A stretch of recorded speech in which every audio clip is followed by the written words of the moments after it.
G'day friends, welcome to Stamp Series Video 7. This is the fourth part of the Unbothered set, because we've got 4 ladies here, and I don't even think I used them in any kind of order, but this will be the last one where we're exclusively using this set. I might use it again when we do the Decora videos, but who knows, because I'll just go wherever my feelings take me. Side note, yes, I tried to pet Bianca, and she bit the living daylights out of me, so I'm struggling with this at the moment. And yeah, so I'm actually going to do 2 for you today, and I'm doing like border babes, some margin maidens.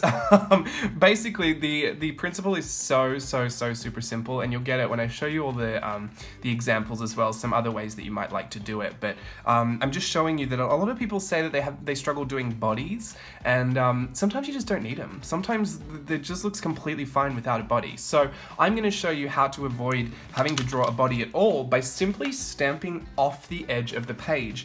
And listen to how I'm speaking like I'm doing an infomercial.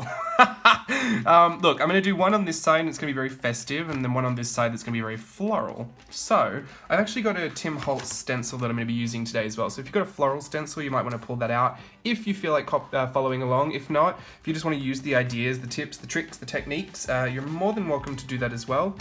I'm doing the VersaFine in satin red for my image on the left. We'll just jump in and explain where I'm going to stamp it. I actually want the stamp to go off the edge. So you can see that it's kind of got a finishing point there that's quite open. So if you wanted to add a body, you could, but this tutorial, I want to show you that you don't even need the body if you simply stamp it off the edge of the page. So I'm just going to eliminate that whole step for myself and have that there. I feel like the black ink might have reactivated with this. Never mind, now we've got some unusual looking red. I'm going to stamp this one in toffee colored because I want to keep this one much more soft. And again, I'm going to stamp it off the edge of the page here. So you can see her shoulder kind of finishes there. That's where I want to put it. And you know what? I'm going to put this one in the middle just to show you that in principle, you're just kind of stamping off the page. You could draw so that your bodies are going off the page. I find that a lot of the time, it's just easier if you don't have to draw the body. So I do like to stamp or draw off the page. You get a lot of credit because people think that, people imagine what your piece would look like if you finished it, but in reality, you just cut a million corners anyway. Now for this one, I can't decide if I actually want the margin or not. I think I'm just going to straight up draw the margin. So I'm lining up that with the edge of my page. I'm going to grab my red pencil because I'm feeling a little non-committal. Now this is a watercolor paper, so I can use watercolor on this. I don't know if I will. This is a Traveler's Notebook insert. It's a handmade one from Etsy. And obviously if you're going to do a margin like this, that's quite a large margin. If you had a bigger book, like say you're doing it in a textbook as well, like maybe a school composition book, and you have the margin already, I just think it's a great way just to add a little something, a little decorative element in there. But what I have done in one of these is put washi tape down there, which was super effective. So maybe I'll do that. Let me go grab some Christmas washi. I found some festive washi tape. Now let me just explain what I did with my example. We're not even using the stamp at this point. Oh, I don't really like that one, so I'm not going to use that. Maybe I'll use this. Oh no, I just want it all to be red and white. I'm so indecisive today. Okay, look, washi tape is great for this purpose. It's repositionable most of the time if you've got a good quality washi. This isn't, I don't think. I think it's like Recollections, which is not bad, but also sometimes a little problematic.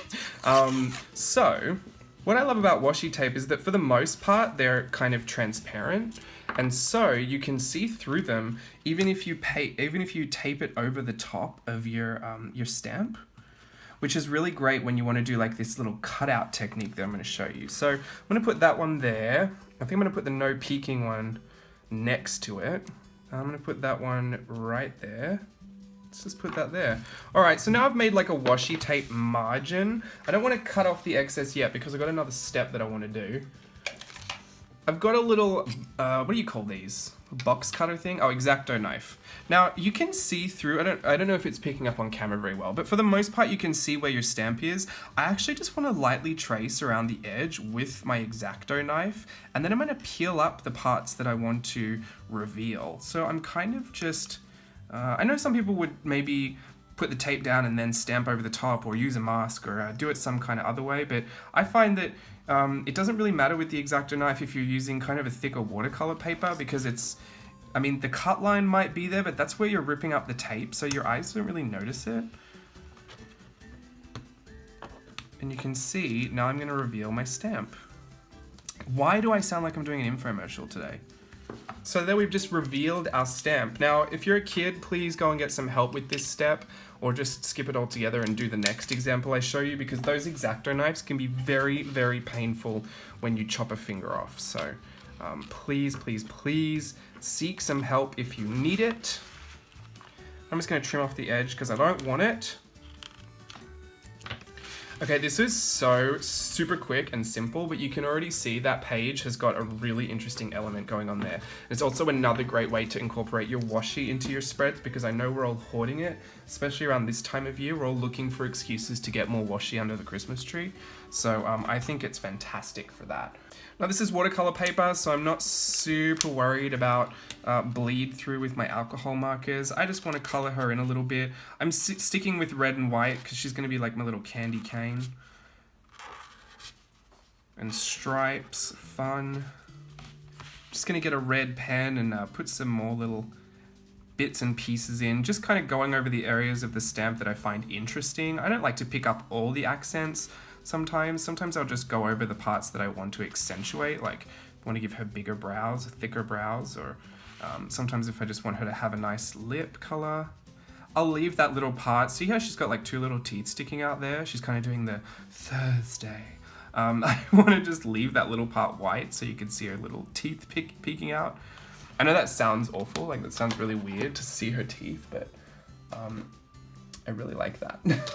I'm going back in with this Miniso one. Oh, interesting fact about Miniso, it's not a Japanese brand. I actually found out it was a Chinese brand that licenses themselves Japanese, or brands themselves Japanese rather, because there's more of an assured quality assumption with the Japanese brands, which is true, and kind of sad that the company had to do that, but people responded to it better being branded Japanese than if it were high quality, low cost Chinese products. So just to note, if that is something that you would be interested in, because I know I did that whole Miniso review and I did say it was a Japanese brand, but I've since found out that it is Chinese. So not that it matters to me because it's low cost, good quality. So I'll continue to buy it. But if that's something that would upset you because you feel like it was a little misleading, then I did want to put that out there. That's something that I came across last week. So there, I think, you know what, I'm pretty much done with this. I don't see the need to add much more. I suppose if you really wanted to bring out some of those outlines and make it look like it popped out from the washi, you could go over it with a pen. I'm gonna give her a few freckles. She's got some little negative space in the middle of her face that I want to get rid of a little bit. And there you go, you've got your own little border babe, margin maiden, whatever you want to call it. It's just as simple as that. I mean, that is a nice little washi tape technique that you can try with your own illustrations. I find that whenever I want to like dress them in washi, I'll do the same thing where I'll just get strips and place it over the top, as long as they're a little transparent. Otherwise that gets a little tricky, but then I just follow the outlines with an X-Acto knife, peel up the excess, and I've got like, you know, a dress made of washi. Or you know, I've tried the washi tape cityscapes. That'd be another great idea to do. Just stamp down your image, put all the strips up, and then cut around your stamp. You could also re-stamp it on top. If you've got one of those stamp positioning platforms, that will put it back on top exactly where you had it the first time. And then you could stamp on top of the washi and cut it out that way if you couldn't see it, or if it was kind of a not very transparent washi tape. But let's move on to the next one, because this isn't necessarily a part of the border. This is just, I wanted to show you, like, if you don't want to draw the rest of the body, there are so many fun options for you to do if you just get rid of it. Like, just don't even worry about it. So I'm gonna go in with my Tim Holtz Distress paint in this sponge sugar color, which is a very, very light pink. I like to just put a bit on a plate, and I've got a cosmetic sponge here because I'm not bougie. I'm not trying to spend $1 million on blenders that I can't afford right now. So I'm just going to sponge that over the top. I find that if you work in light layers and you don't get the paint too wet, you don't have a lot of that bleed through, but also I'm being loose. When have you ever seen me like really get particular? Other than that stupid box, that bauble box video, I watched that back and I was like, I honestly could not believe that was me being that fussy over something. But yeah, so I'm just using the stencil, and I'm actually just choosing not to put the paint over the stamp. So as long as you can see where your outline is, just don't put your paint over the stamp. You could if you want and kind of like blend her in, but I just want these flowers to look like they're behind her, and I didn't want to have to create a mask or anything, so I'm just using my skills to not go over it. But there are, you know, simpler ways to do it if you really want to avoid making any mistakes at all. I find that you really don't see mistakes anyway once you're finished. All right, all dry, and now I'll just go over what I was saying before. So I've got some of my washi tape here. I've got the Parisienne washi tape, and I actually thought this might be nice for her hair. So let me just show you what I would do, because this is kind of transparent as well, but it's hard because I've used a light stamping color. If you've used black, you'll probably be completely fine. But I just want to cover as much of the hair as I need. Ooh, get it flat. Put some over here because I've still got some of that hair down here.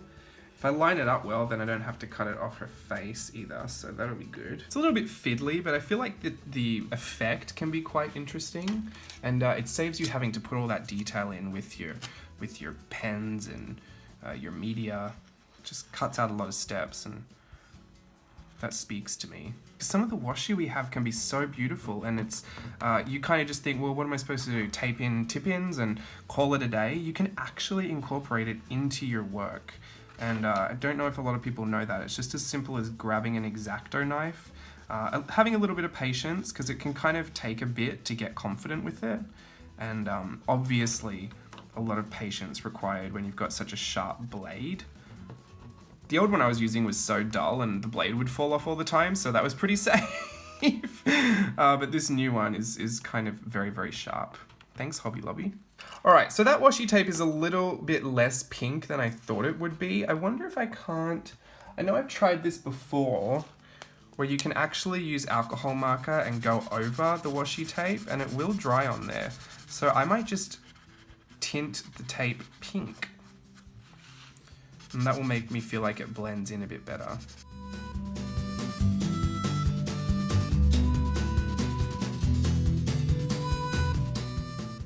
You can always trace some of your some of your stencil images, and see if you can't just bring in a bit of line work, a bit of interest into those. I don't really study florals or anything. I actually just find it's more fun just to go in blind. If I was doing a proper piece where I had to actually resemble a certain floral, I would definitely try to learn. But for stuff like this that's very suggestive and very loose, I don't feel the need. I honestly just feel like scribbling all over it. Sometimes it's really gratifying just to scribble like a kid. If you've used a pen and you think it's a little too harsh of a line, you want to kind of diffuse it a little bit, grab a water-based marker, like a Tombow brush marker, and if your pen's water reactive, it will start to feather and kind of blur, which I find is a really nice soft effect. You don't always have to do that. Sometimes, this is a background element, so I don't really want all those lines to be super visible. I will just go over it with this water-based marker, because the water in this marker will react with the pen a little bit and kind of soften it up.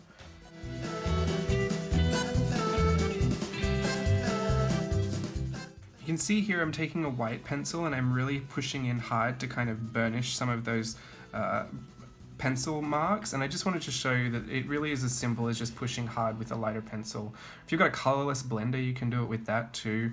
A colorless blender alcohol marker will probably loosen up some of that. These are oil-based pencils, so I find that the pencil works the best, but some of your Prismacolor wax-based pencils, I know you could use an alcohol blending marker to do that.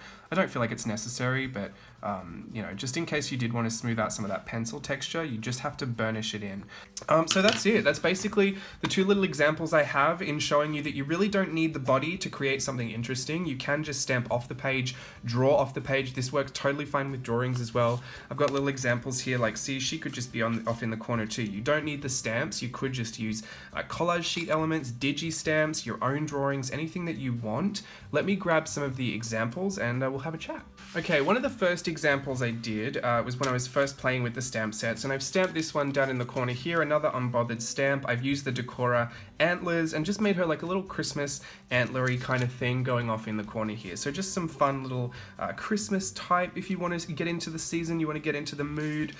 Down here I've used the idea behind the abstract faces, and I've kind of just put her in the corner here. Like I said, I'm stamping off the page, so you're not really going to see any of these in the middle of the page, but essentially it's the same kind of idea that we did with the circle stencil technique, was that you could get rid of the need to draw the body if they were grounded in something. So this time we're just grounding them off the page. If you really did want to put these in the middle of your page, I'd recommend using the circle stencil technique, and that's just the same idea that we're doing here, but you know, in the middle of your page or somewhere where you want to specifically put it. These ones I'm talking about are literally stamped off the page. So you've got two options there, I guess, but there's that one there. I also did, one of my first examples I did here was the same thing, and I didn't actually quite stamp her off the page, but I got a pencil and drew the rest of her body so that it looked like she was coming off the page as well. Now I love craft paper for the fact that you can use the craft as a flesh tone. So here I've got an example where I've done the same thing again and kept it really, really simple. All I did was grab a white pencil and a pink pencil and just put a bit of the soft shading in, and then pulled out some of the features with a pen. So this is a really, really nice technique if you just want something really soft and subtle in your journal. And I've used the same washi tape principle here, the same thing that we did with the Christmas example. I've just used a different stamp, obviously. So the variations are going to be up to whatever your aesthetic is and the ways that you decide to tackle this kind of a project. I've got another one here where I've stamped her off the page and her hair is kind of creeped up and become a new kind of margin or an element of the page. You can see even in here my Traveler's Notebook inserts that I used to hand make. I've drawn off the page. So there's a lot of mystery to that, and I really like this. I was actually journaling about the full circle moment that this illustration from the Traveler's Notebook insert became an illustration on the washi tape, and this one here in the brushstroke washi tape. So I found that really funny. It's exactly the same. I was just having a moment to myself. But yeah, so I just want you to take the idea that, you know, stamping off the page, don't feel like you have to draw a body on everything. Don't even feel like it's going to make anything look more effective if it's got a body. Sometimes you just need the face. Sometimes you just need the head and shoulders, and you're good to go. So I hope you've enjoyed some of these examples. I'll give you a few close-ups, and let me know how you get on with it, because I actually think it's really fun, and it cuts out a lot of the unnecessary work sometimes when you're just looking to add a touch of interest but you don't have 4 hours to create a whole piece. I think this is a really great way to get something started in your book, and especially if you've got like planners or something that you've got margins you don't use, or you know, to-do lists that are empty. Why not just pop one of these in here and see? It's really, really quick. You saw how quick this was to do, and there's no reason you couldn't do this to sample all your washi tapes, your washi swatches, your swatchies. Anyway, I'm going to do the close-ups. Thanks for watching, and until next time, bye!